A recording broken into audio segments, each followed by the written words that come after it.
আসসালামু আলাইকুম বন্ধুরা, আজকে আমি আপনাদের মাঝে শেয়ার করব পাখিদের এক ফুড রেসিপি পর্ব 1। এটা আমরা সাধারণত বৃষ্টির দিনে বা যখন ওয়েদার একটু খারাপ থাকে তখন আমরা পাখিদের ক্ষেত্রে ব্যবহার করি, যাতে তাদের শরীরের হিউম্যানিটি বুস্ট হয়।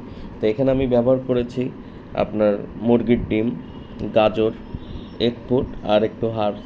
এগুলো পাখির হিউম্যানিটি ঠিক রাখে এবং পাখিকে বৃষ্টির দিনে তার শরীরের তাপমাত্রা ঠিক রাখতে খুবই সাহায্য করে।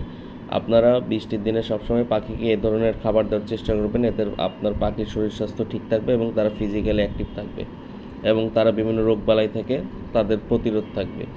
এবং এছাড়া আপনারা আপনাদের হাতের কাছে যে শাকসবজি পান সেটা দিয়ে এভাবে প্রতিদিন পাখিদের এক ফুড দেওয়ার চেষ্টা করবেন। যখন বৃষ্টির ওয়েদার থাকবে, শীতকাল থাকবে, তাহলে আপনার পাখি পুরো বছরই সবসময় ভালো থাকবে এবং তারাও খাবারের মান চেঞ্জ হওয়াতে খুব ভালোভাবে উপভোগ করবে।